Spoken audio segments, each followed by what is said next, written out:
Welcome everyone, this is Nizam. We'll be looking at how Prolaborate could be used as the social collaboration portal for Enterprise Architect. This webinar is a follow-up from the previous session, which gave a heads up of the overarching capabilities of Prolaborate. So to start with, let's look at the 6 steps that we'll be walking through in this webinar.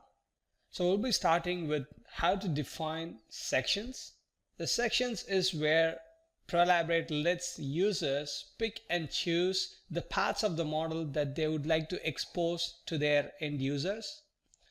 Then we'll go and look at how to define custom dashboards that lets us curate the diagrams and the lists and reports that your end users will be interested to look at, followed by how to simplify your end user experience with simpler user forms rather than showing them a whole raft of tag values and attributes that we usually see in a comprehensive modeling tool. Prolaborate will let us define simpler forms on top of existing artifacts to give a better user experience. So these 3 steps are the core setup steps, followed by how to enable collaboration, how to conduct model reviews that would engage the stakeholders in a gated review, and also to see how Prolaborate would help us bridge between various enterprise tools such as Jira and Confluence and SharePoint. So to start with, as I said, the first step is how do we share selected parts of your EA model to the intended end users?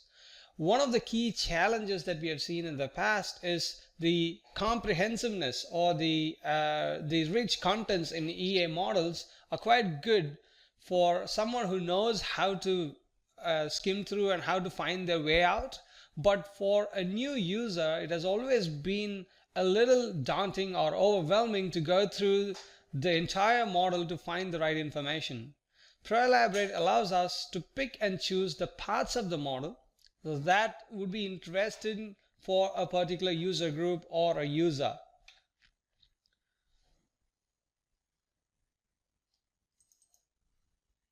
So to start working with defining a sections, once you add a Prolaborate repository, which is basically using the Pro Cloud Server to connect to an underlying database, Prolaborate gives us 2 options. Whether you would like to configure your sections manually, or would you like Prolaborate to do it automatically so that it adds all the packages as sections and configures permissions to the default user.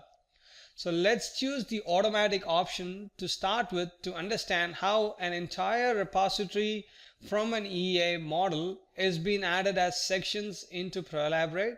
As you could see, all packages and sub packages have been added in this case, and this will be used as the baseline to configure permissions.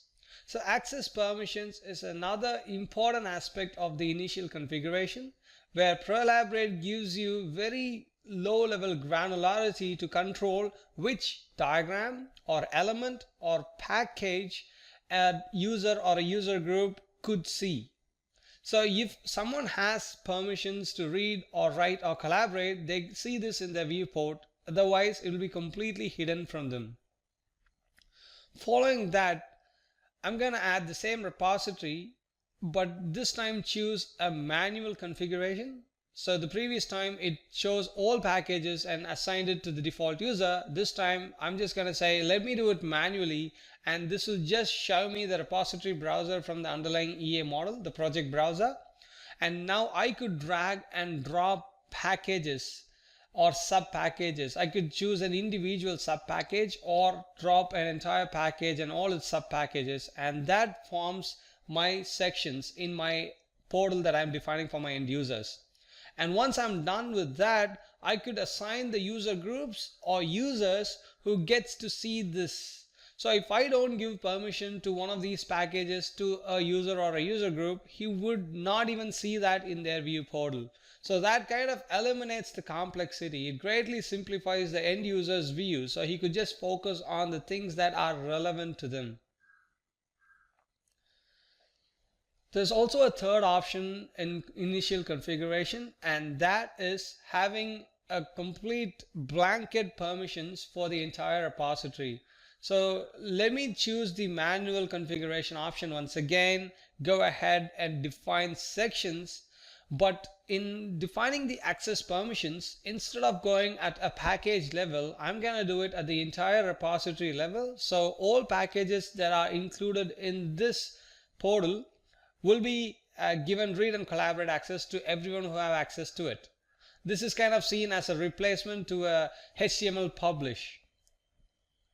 So now looking at how an end user's view is based on the sections that we have defined, as you could see, the repository browser only shows the packages and subpackages that he or she has permission.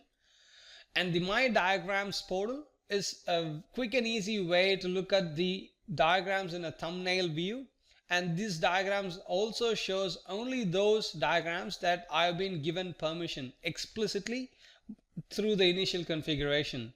So if you have a management group or a reviewing board who only have to see a couple of diagrams, you could control that using the access permissions and let them see only 6 to 8 diagrams in their view portal.